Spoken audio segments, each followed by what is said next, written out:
Hello and welcome everyone to another Tunisian crochet tutorial. Today I'm going to show you another version how to use slip stitches in your Tunisian crochet. So the first method is when you work into your Tunisian simple stitches and you slip stitch every other stitch. It gives you this nice effect that you can use with color. This is a 2-color combination. So this was the first method. I made the video a couple of weeks ago and you can find it on my channel. And today we are going to look at the second method, where the texture is somehow similar but somehow different. It's more textured. The stitches are kind of raised. There's some spaces between stitches, as you can see. So it's not the fabric is not as dense, and you can still create beautiful effects using 2 or more than 2 colors. Okay, so without further ado, let's get right into it. So for this stitch you will need to chain an odd number of chains. So we are going to start with our slip knot and work odd number of chains. So that's 1, 2, 3, 4, 5, 6, 7, 8, 9. The first row we are working in the usual style, or the foundation row, where we are picking up the stitches from the back bumps of your chains. So we are going to go through the back bump, yarn over and pull up a loop, and we are going to repeat this for each of our starting chains.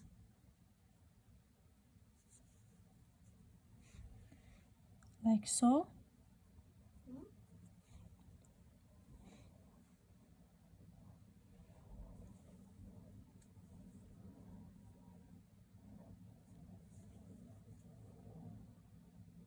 Okay, so we're almost at the end and we've got one more to do.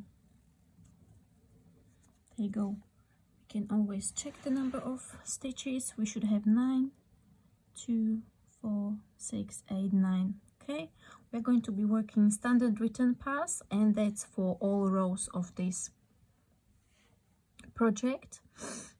So the standard return pass in Tunisian crochet is done as chain 1, then we yarn over and pull through 2 loops all the way to the beginning. Okay.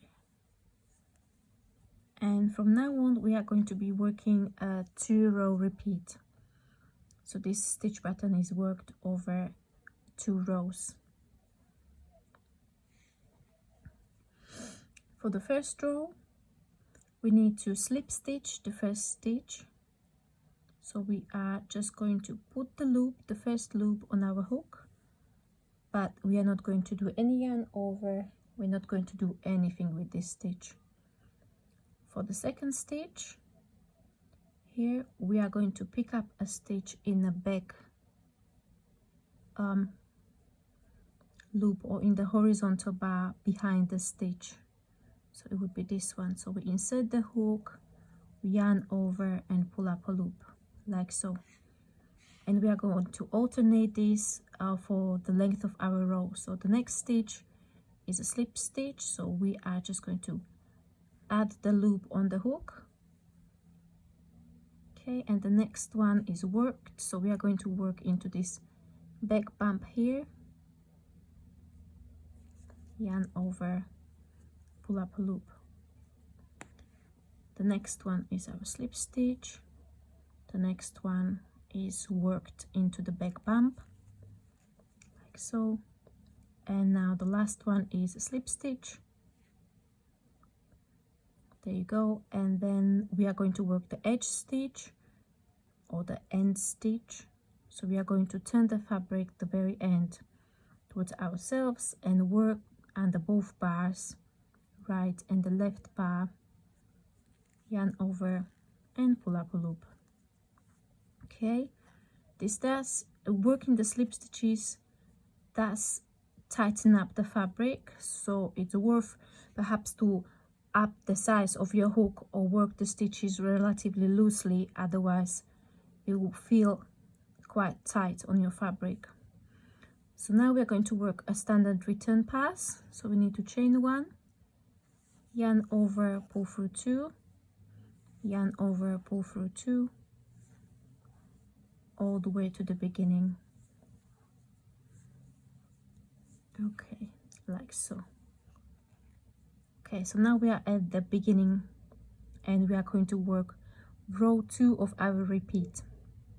So while before we started with the slip stitch, and you can see that the bar from the foundation row got elongated, now we need to work the other stitch into this one. So we are going to turn up a fabric, and this first stitch gets a little bit tricky because the loop keeps tightening up, but you need to work into that back bump there. You might need to help yourself doing this with your other fingers. So we need to yarn over, pull up a loop.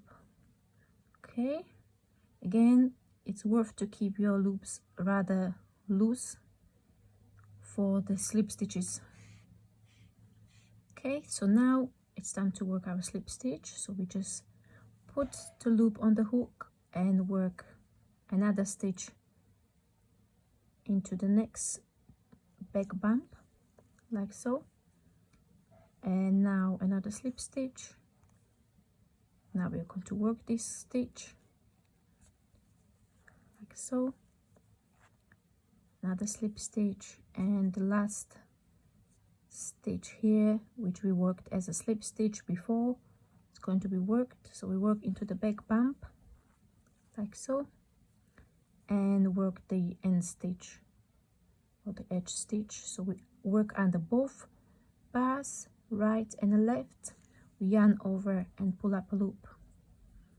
And now we are going to do a standard return pass. So let's chain 1, yarn over, pull through 2, pull through 2. Okay, and then we repeat this all the way to the beginning of our row, like so. Okay, so this is the whole stitch pattern repeat, and now you will repeating the first row where you started with the slip stitch, and the second row where you started working into the back bump of the stitch below. Okay, and you repeat this stitch pattern for the length of your project,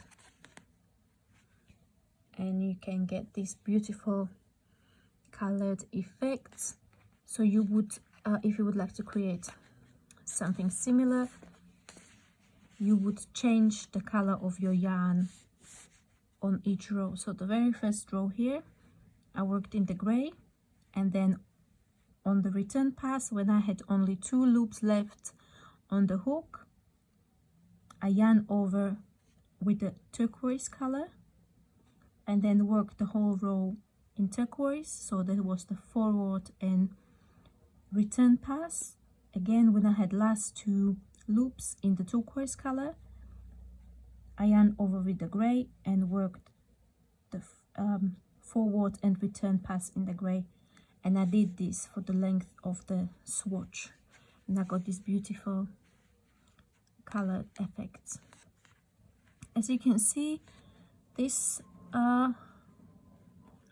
this stitch combination doesn't curl up too much. It has got a little bit of curl on the edges, but you can straighten these with blocking and you would get beautiful colored effects like this. Okay, again, thank you very much for watching. I hope you found this tutorial helpful. I'm looking forward to see you in the next one. If you found it helpful, please like the video, comment, share. If you have any suggestions for other videos, please let me know. I have them all written down in a list, and I'm getting through my list slowly. So again, thank you very much for watching. Bye bye.